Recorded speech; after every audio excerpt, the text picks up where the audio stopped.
Minecraft's 26.2 Chaos Cubed update is finally here, and here's everything that was added. We now have a completely new biome for caves. It's the Sulfur biome.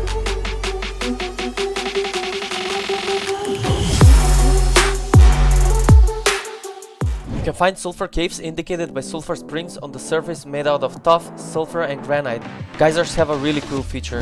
When we enter the biome, we notice these red and yellow blocks. These are two new blocks, and there is another one which has a very interesting function. I'll talk about it soon, but first, let's look at the basics. These blocks won't drop if broken by hand. However, you can collect them using any pickaxe.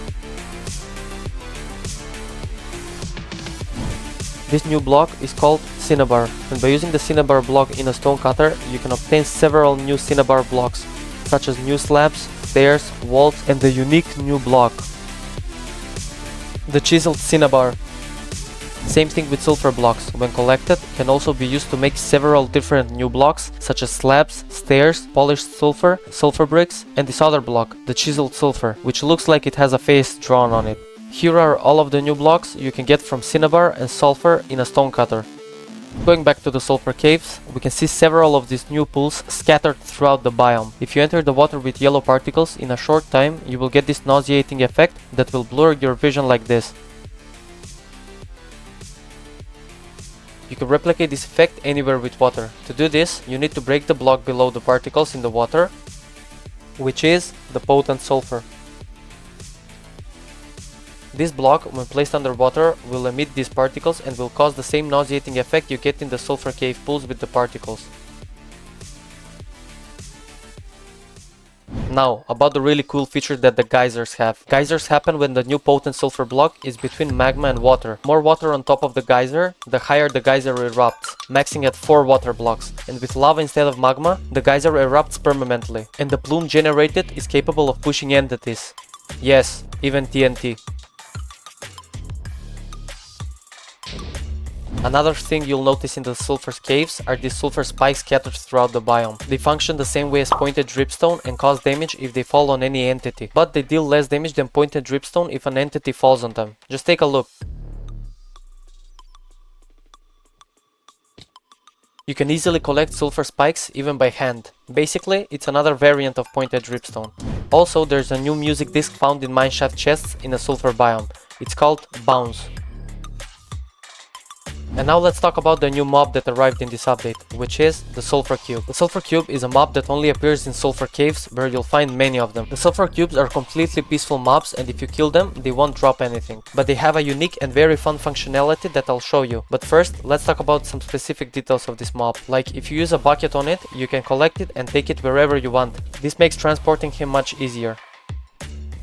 If you kill a sulfur cube, before it dies, it will first split into 2 smaller cubes, similar to what happens with slimes, but with an interesting difference. Basically, when it splits into 2, these 2 smaller cubes can grow over time, unlike slimes, which never grow. But now, the most interesting part about this mob is that you can put blocks inside it. If you throw a block near it, it will absorb it. You can also just click on it with a block. And the most fun part is that it becomes a sort of a ball that you can kick or hit. Also, you can remove the block with shears. You can lure sulfur cubes by holding almost any block. Each type of block you place in the sulfur cube will have a different effect on it. For example, iron blocks and heavy blocks will make it heavy and difficult to move. Ice blocks make them slide when hit like this.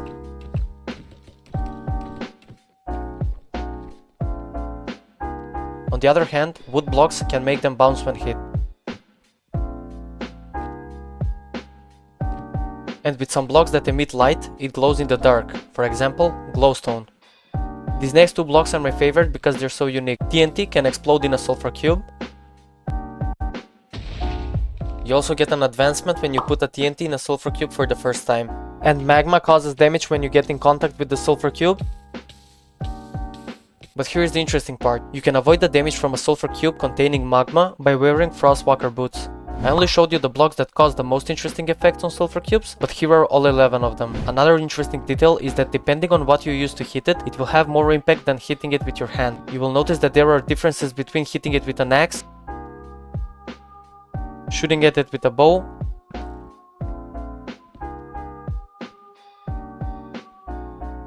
or hitting it with a spear.